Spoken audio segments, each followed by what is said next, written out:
royalties, welcome to yet another video. My name is Hanegantete. Thank you very much for tuning in. Thank you very much for stepping by. This is a channel where we do all things wellness. This is a parent-child support, where I help parents as they raise their children not to repeat the same mistakes that I've done. I look at what I've done wrong and the consequences I had to suffer for not doing things right, and I bring onto this channel everything that I've learned and corrected. And most of these things, they really worked for me. They gave me a good turnaround strategy, so hence I'm encouraged to bring them into this platform. So my name is Hanegantete. I'm a professional social worker, and I do this work just to give back and just to help other families and other parents to build strong and resilient relationships. So I have my notes on the side. Don't mind me when I keep on looking this side. So today I want us to speak on supporting our child's emotional well-being. Okay, so here is our 3 pointers on mental health and wellness of our children.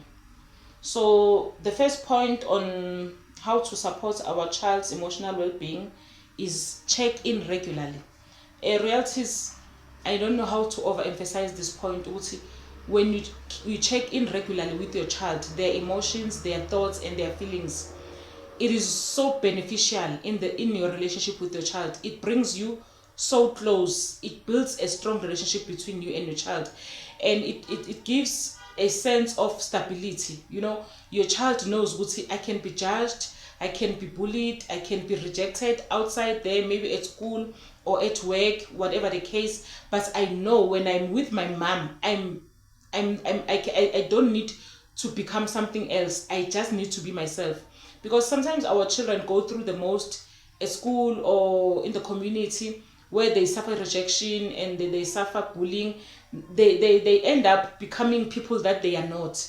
They develop a cover page. Like when you look at them, they give this cover page, which is something that they are not. They're just covering and pretending that they're strong, even if they're not.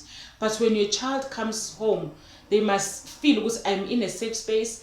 This is where I'm loved. This is where I'm accepted. This is where I'm nurtured. This is where I'm not bullied. No matter what kind of a person I am, this is where I'm loved.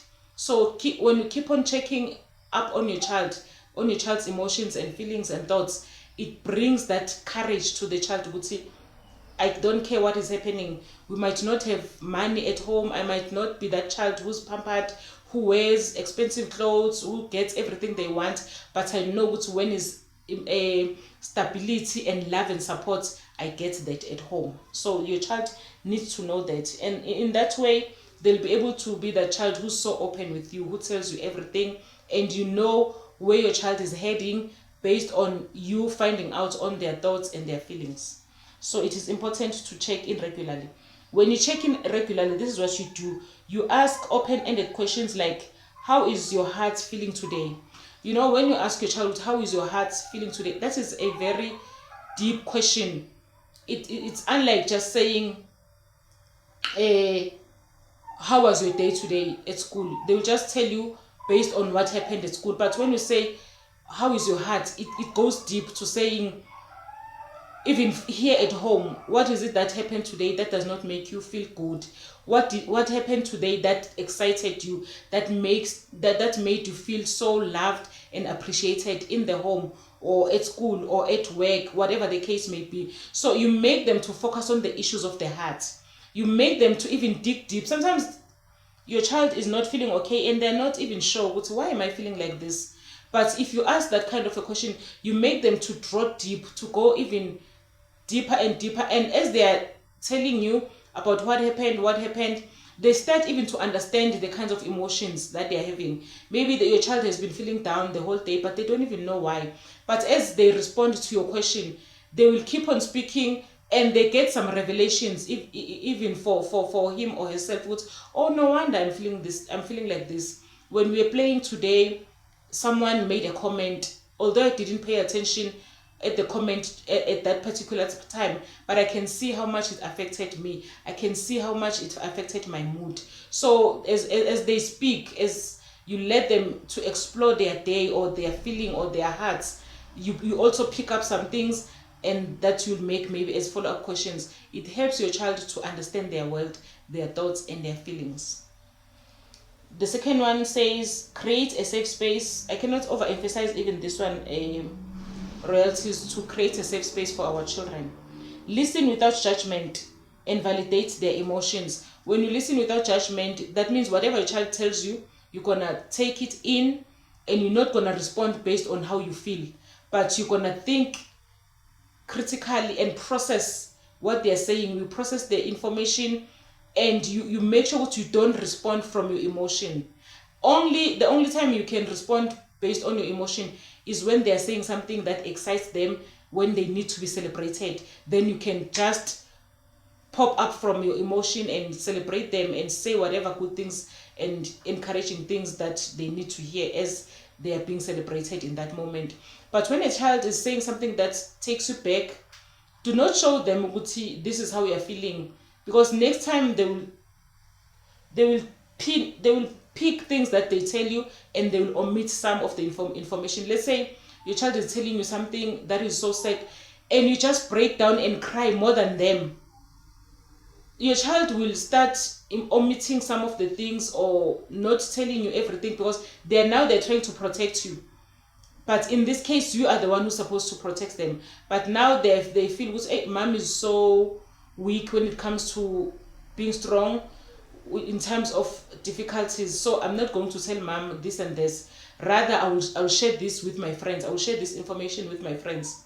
Because now they're trying to protect you, because the way you just break down, you can feel some kind of pain, but try by all means not to be more broken than them, because you're telling them your case has reached a point of no return. This is the worst case. You are telling them, your reaction tells them how bad their case is, and sometimes that can even bring fear to them, to a point of them being afraid of telling you anything in the future.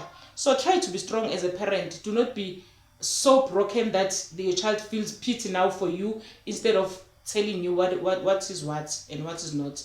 Because if your child feels like that, they will start sharing things with their friends, and we all know that the majority of the time they will not get a good support or beneficial support from their friends, because a friend will advise based on what they think, but when as a parent you advise based on the experiences that you've had as an adult. So make sure that you are not so broken more than what your child can take or deal with. So the last one says model healthy habits. Show kids how to manage stress and prioritize self-care.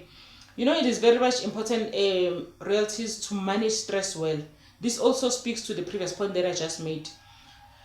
When you manage stress well, it does not mean that you don't feel the frustration or the pain or the anger or the bitterness. You don't always have to respond or react based on how you feel. Feelings are very dodgy. Feelings can destroy you if you do not manage them well. Stress can destroy you if you do not manage it well. You can be in a position where you are so stressed, you don't know what to do. And when you don't know what to do, do not do anything. When you don't know what to say, do not say anything. When you feel like you are not in a good space to encourage someone or to motivate someone, just listen and don't say anything. Even listening means you are managing the situation, you are managing the stress. Maybe someone is telling you something, or your child is telling you something. If you feel this thing makes you angry, and whenever you open your mouth and say something, it's not gonna be destructive or encouraging, do not say anything, just listen. You can just keep breathing in and out. You remember the technique of breathing in and out, in and out. Keep on breathing in and out, because you feel, I don't know what to say, and I know when I speak right now, I'm gonna destroy, or I'm gonna say things that I will regret later. So that is you managing stress, even between you and your children, or between you and your spouse. Remember, whatever we do, our children are learning. If I can't manage stress between me and my husband, children are learning and they're gonna follow suit. This is how they're gonna do things now in the future. So also prioritizing self-care is very much important. Children must see you prioritizing your own self-care because they learn from our behavior. When you are stressed, it's the most important time for you to take care of yourself. Have routines that you do that shows good. So you also prioritize your individuality. You can be married and have a spouse at home, but your children also need to learn from you. Or you can also take time to do things that are beneficial for the whole family, but you also prioritize yourself. You know how to make your own routines. You know how to, on your busy schedule, to slot in anything that speaks to you. It is you and you alone who's going to benefit from this. It's not selfishness, but it is prioritizing self-care. It is very much important, royalties. So please comment on the comment section. Tell me, what are your ways of managing stress? How do you manage, do you support your child's mental health and the family in general? Thank you very much for stepping in.